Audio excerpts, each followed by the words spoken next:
வணக்கம். நான் உங்கள் கவிஞர் வெற்றிவேந்தன் பேசுகிறேன்.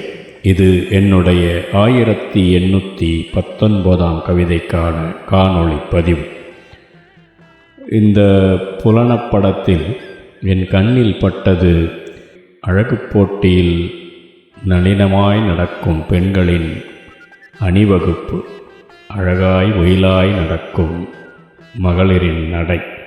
அந்த நடையை கண்டதும் என் மனதில் ஓடிய கவிதை. கவிதையின் தலைப்பு, நடையில் தெரியும் ஒருவித நடிப்பின் நளினம், இடையை நெளித்து பெண்டிர் நடப்பின் புதினம். அழகாய் நடக்கும் பெண்டிர்தான் அதிர வைப்பர் அரங்கில் காணும் ஆடவர் மனதை.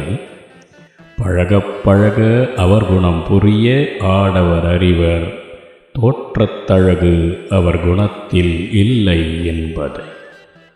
குழைந்து வலிந்து குலுங்கிச் சிரிக்கும் சிரிப்புகளெல்லாம் போட்டியில் பரிசை மட்டும் வெல்லுதற்குதவும்.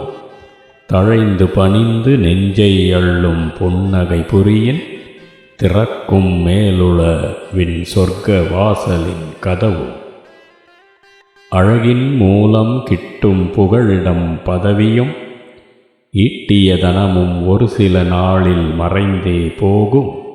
உழன்று உழைத்து திரட்டும் செல்வம் யாவும், நீண்டு நிலைத்த வாழ்வு சிறக்கும் பாதை கேகும். பழையன என்றே உள்ளித்தள்ளா நற்பண்புகள் மட்டும் காட்டும் நாட்டில் நடக்க வேண்டிய நல்லதோர் நடையை. இழையா குழையா பெண்டிர் உலகு கற்றுத் தெளிந்து பதவிகள் பெற்று திறந்தனரின்று தம் அறிவு கடையை. அழகு போட்டியில் நெளிநடை நடந்து வெல்லுவதல்ல பாரதி சொன்ன புதுமை பெண்ணின் தனிநனி சிறப்பு.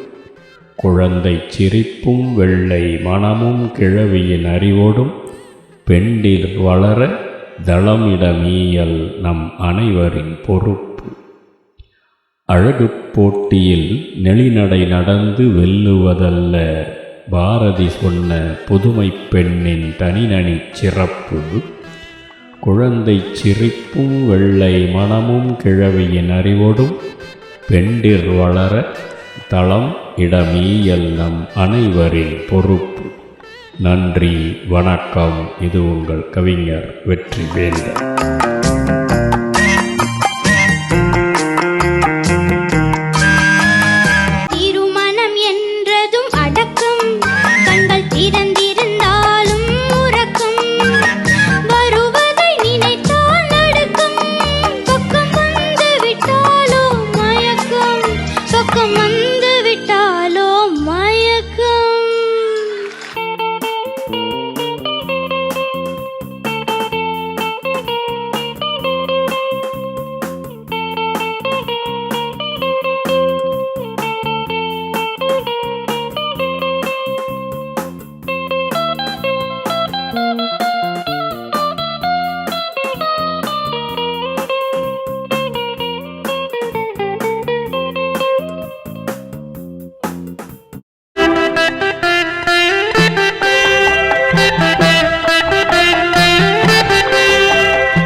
எங்கள்